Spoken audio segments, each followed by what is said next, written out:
Hi, I'm Kaylee. I love fantasy books, exploring new places, and just trying to live life to the fullest outside of my 9 to 5. So I figured we could sit down and catch up on what I read in July and see what August has in store. The first book I read in July was The Poppy War by R.F. Kuang. This one had been on my TBR for a really long time. I love R.F. Kuang's writing, and from a fantasy perspective, everything told me I was going to like this book, and I sure did. Ended up rating it 5 stars. I was really surprised by how much inspiration was taken from historical events, but if anything, that made it even stronger for me because I could really picture the landscape, the setup, and how it all was happening while taking place in a fantasy world. I think if you're somebody who enjoys epic fantasy, detailed writing, and unique magic systems, then this series would be for you. The next book, I DNF'd. It was The Rose Code. It was really cool. It's a historical fiction book based during World War II, following 3 girls and their work during the war. It has a little bit of a mystery element because you're trying to solve the answer from the past while being in the future. I don't know if that makes sense, but I just really wasn't in the mood for it, so I DNF'd it. I did like it enough, though, that I put it back on my TBR shelf. So I'll get back to it eventually. I am reading Throne of Glass for the very first time, and one thing I'm learning about this is that each book in the series just keeps getting better. I ended up rating Queen of Shadows 5 stars, so I'm excited to continue the series. Next, I finished the Dungeon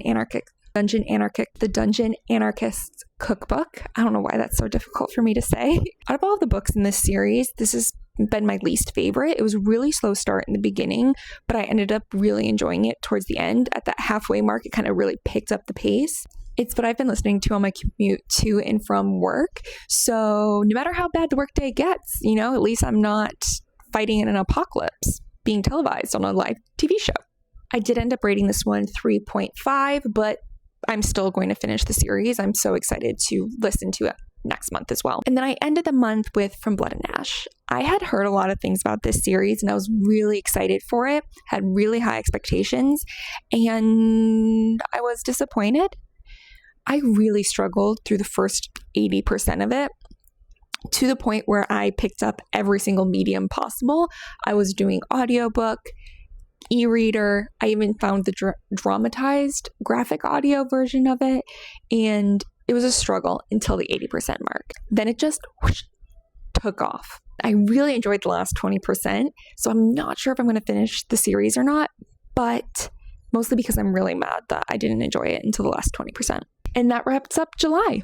My favorite book of the month was definitely Queen of Shadows. The most disappointing one was From Blood and Ash, unfortunately. Or I guess it would be The Rose Code because I DNF'd it. No. And that takes me to book 24 out of 30.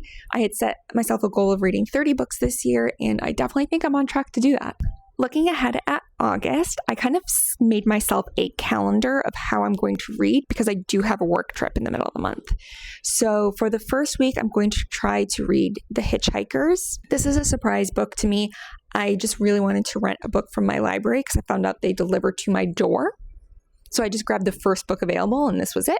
But I do love a thriller, so I am excited to read that this week. Next, I'm going to do Enchantra. That's also my favorite book club pick of the month. This is what I'm planning on reading while I'm traveling, so I can start with the physical copy and then switch to the e-reader while I'm traveling on the plane or staying at the hotel. During my commute to and from work, I'm still going to be listening to Dungeon Crawler Carl, so I'm going to be on book 4 at this point. Yes, I think 4. And that is The Gate of the Feral Gods. And then to end the month, I'm doing the tandem read for Throne of Glass. Yeah, I'm going to read Empire Storms and Tower of Dawn, and that's going to take me through the last 2 weeks of the month. Maybe faster, maybe slower, depends on how fast I read. But I hear that you can devour these 2 books, especially if you do it in the tandem. And that is my July reading wrap up, as well as my August reading plan. Thank you for spending time with me, and until next time, happy reading!